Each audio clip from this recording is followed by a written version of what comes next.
રાજકોટ મહાનગરપાલિકાની ચૂંટણીને લઈને કાઉન્ટડાઉન શરૂ થયું છે। કોંગ્રેસ દ્વારા આજે ઉમેદવારોની પસંદગીની પ્રક્રિયા હાથ ધરાશે। કોંગ્રેસમાં ઉમેદવારોના નામ પર લાગી શકે છે અંતિમ મહોર। 20થી વધુ કોંગ્રેસના ઉમેદવારોને ટેલિફોનિક જાણ કરવામાં આવી। કોંગ્રેસ અનુભવી અને જૂના જોગીઓને મેદાને ઉતારશે।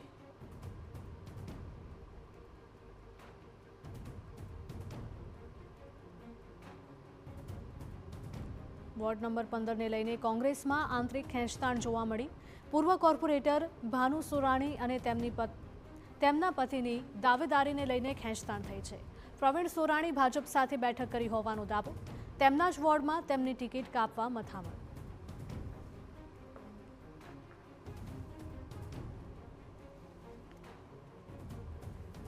સમાચાર રાજકોટથી મહાનગરપાલિકાની ચૂંટણીને લઈને હવે કાઉન્ટડાઉન શરૂ થઈ ગયું છે। કોંગ્રેસ દ્વારા આજે ઉમેદવારોની પસંદગીની પ્રક્રિયા હાથ ધરાશે। તો કોંગ્રેસમાં ઉમેદવારોના નામ પર અંતિમ મહોર લાગશે। 20થી વધારે કોંગ્રેસના ઉમેદવારોને ટેલિફોનિક જાણ કરવામાં આવી છે। કોંગ્રેસ અનુભવી અને જૂના જોગીઓને મેદાને ઉતારશે તેવી શક્યતાઓ છે। ત્યારે વોર્ડ નંબર 15ને લઈને કોંગ્રેસમાં આંતરિક ખેંચતાણ પણ જોવા મળી હતી। પૂર્વ કોર્પોરેટર ભાનુ સોરાણી અને તેમના પતિની દાવેદારીને લઈને ખેંચતાણ જોવા મળી હતી। પ્રવીણ સોરાણી ભાજપ સાથે બેઠક કરી હોવાનો દાવો છે।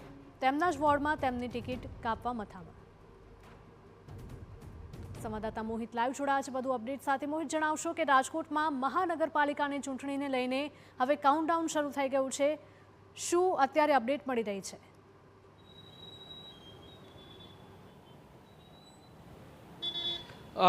રાજકોટ મહાનગરપાલિકાની ચૂંટણી છે તે જાહેર થઈ ગઈ છે ને હવે ગણતરીના દિવસો છે તે બાકી છે। ત્યારે રાજકીય પક્ષો છે તેમના દ્વારા જે ઉમેદવારોની પસંદગી પ્રક્રિયા છે તેની શરૂઆત છે તે કરી દેવામાં આવી છે। આજે જે અમદાવાદ ખાતે કોંગ્રેસની જે પાર્લામેન્ટરી બોર્ડની બેઠક મળવાની છે ને જેમાં જે રાજકોટ કોંગ્રેસનું જે સંગઠન છે તેઓ પણ અમદાવાદ ખાતે પહોંચ્યું છે અને જે રાજકોટ મહાનગરપાલિકાના 18 વોર્ડના ઉમેદવારોના નામની ચર્ચા છે તે કરવામાં આવશે। પરંતુ જે ટીવી ને સૂત્રો પાસેથી જે માહિતી મળી છે તે પ્રમાણે 20 જેટલા ઉમેદવારો છે તેમને કોંગ્રેસ દ્વારા ટેલિફોનિક જાણ કરી દેવામાં આવી છે અને રાજકોટ મહાનગરપાલિકાની ચૂંટણીની તૈયારીઓ શરૂ કરી દેવા માટેનું કહી દેવામાં આવ્યું છે।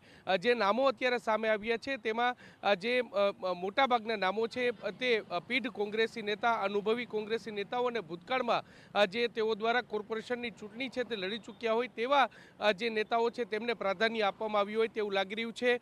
જો મુખ્ય વોર્ડની જો વાત કરવામાં આવે તો વોર્ડ નંબર 3 કે જે કોંગ્રેસનો મજબૂત વોર્ડ છે તે માનવામાં આવી રહ્યો છે તેમાં જે પૂર્વ કોર્પોરેટર, પૂર્વ વિપક્ષના નેતા જે અતુલ રાજાણી અને જે ગાયત્રીબા વાઘેલા છે તેમના પર પસંદગી છે તે ઉતારવામાં આવી છે। વોર્ડ નંબર 2 ની વાત કરવામાં આવે તો જે ક્રિકેટર રવિન્દ્ર જાડેજાના બહેન નૈનાબા જાડેજા કે જેઓ કોંગ્રેસ સાથે જોડાયેલા છે તેઓને કોંગ્રેસ છે તે મેદાને ઉતારશે। આ ઉપરાંત જો અન્ય વોર્ડની જો વાત કરવામાં આવે તો જે ખાસ કરીને જે વોર્ડ નંબર 11માં જે કેતન તાળા નામના જે કાર્યકર્તા છે તેમને ટિકિટ છે તે આપવામાં આવી છે। વોર્ડ નંબર 17 અને વોર્ડ નંબર 18 આ બંનેમાં પણ જે પૂર્વ કોર્પોરેટરો છે એ રસિક ભટ્ટ કે તેમના પત્ની છે તે ભૂતકાળમાં કોર્પોરેટર હતા તેમને અને જે નિલેશ મારુ કે જેઓ પણ પૂર્વ કોર્પોરેટર છે તેના પર પસંદગી છે તે ઉતારવામાં આવી છે। વોર્ડ નંબર 15 કે જે કોંગ્રેસનો ગઢ માનવામાં આવે છે તેમાં જે 2 કોર્પોરેટર છે તેમને રિપીટ કરવામાં આવે તેવી પૂરી શક્યતા છે, જેમાં વસરામ સાગઠિયા અને સાથે સાથે મકબૂલ દાવદાણી આ બંને જે રિપીટ છે તે કરવામાં આવી શકે છે। મહત્વની વાત છે કે વોર્ડ નંબર 15માં કોંગ્રેસમાં જ આંતરિક ખેંચતાણ છે તે જોવા મળી રહી છે, કારણ કે જે પૂર્વ વિપક્ષના નેતા ભાનુબેન સોરાણી છે તેમની અને વસરામ સાગઠિયા આ બંને વચ્ચે કોલ્ડ વોર છે તે ચાલી રહી છે। જે ભાનુ સોરાણીના પતિ પ્રવીણ સોરાણી છે તેમના દ્વારા જે ભાજપ સાથે બેઠક કરવામાં આવી હોવાનો પણ એક ચર્ચા છે તે રાજકોટમાં થઈ રહી છે। એક તરફ વસરામ સાગઠિયા છે તે પોતાની પેનલ ઉતારવા માંગે છે અને તેમની પેનલમાં જે ભાનુ સોરાણી કે તેમના પતિ પ્રવીણ સોરાણીને સ્થાન ન મળે તે માટેના પ્રયાસો છે તે કરવામાં આવી રહ્યા છે। અને બીજી તરફ જે પ્રવીણ સોરાણી છે તે પણ કોળી સમાજમાંથી આવે છે અને તે પણ મક્કમતાથી પોતાની દાવેદારી છે તે કરી રહ્યા છે। ત્યારે વોર્ડ નંબર 15માં આંતરિક ખેંચતાણ છે તે જોવા મળી રહી છે। કુલ 72 જેટલા ઉમેદવારો છે તેને મેદાને ઉતારવાના છે અને તે પૈકી 20 જેટલા ઉમેદવારો છે તેમને જે કોંગ્રેસ દ્વારા ટેલિફોનિક જાંચ છે તે કરી દેવામાં આવી છે। એટલે એક પ્રકારે જે કોંગ્રેસ છે તેમના દ્વારા જે નવયુવાનો છે તેમને મેદાનમાં ઉતારવાની વાત કરવામાં આવી રહી છે. તેની સાથે સાથે જે જૂના જોગીઓ છે તેમને પણ મેદાને ઉતાર્યા હોય તેવું અત્યારે સ્પષ્ટપણે લાગી રહ્યું છે. આ વખતની ચૂંટણીમાં જે ભ્રષ્ટાચારનો મુદ્દો છે તે કોંગ્રેસ દ્વારા લેવામાં આવશે તેવો દાવો કરવામાં આવી રહ્યો છે અને તેની વચ્ચે જે જૂના જોગીઓ છે તેમને મેદાને ઉતરતા જરૂરથી રાજકોટ મહાનગરપાલિકાની ચૂંટણી છે તે રસપ્રદ બને તેવું સ્પષ્ટપણે લાગી રહ્યું છે. જી બિલકુલ મોહિત, આપે કહ્યું કે 20થી વધારે કોંગ્રેસના ઉમેદવારો છે કે જેમને ટેલિફોનિક જાણ કરવામાં આવી છે. આ લોકોના નામ કોઈ સામે આવી રહ્યા છે કે કેમ? કેટલા રિપીટ છે, કેટલા નવા છે?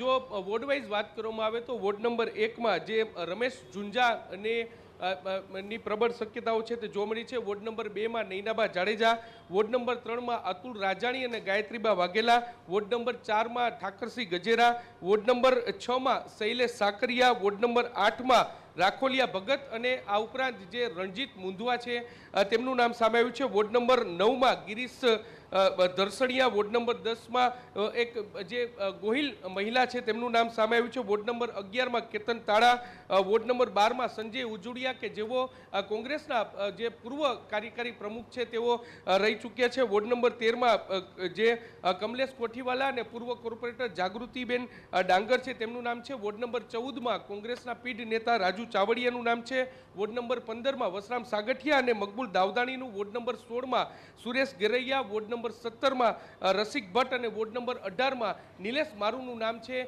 તે સામે આવ્યું છે. આ ઉપરાંત હજુ પણ કેટલાક નામો છે તે પણ અંતિમ તેમના પર પણ અંતિમ મહોર છે તે કરી દેવામાં આવી છે. પરંતુ આજે જે કોંગ્રેસની એક મહત્વની બેઠક છે તે અમદાવાદ ખાતે મળવાની છે અને ત્યારબાદ ક્રમશઃ આવતીકાલથી આ નામો છે તેમની સત્તાવાર જાહેરાત છે તે કરવામાં આવશે. જી બિલકુલ મોહિત, માહિતી બદલ આપનો આભાર.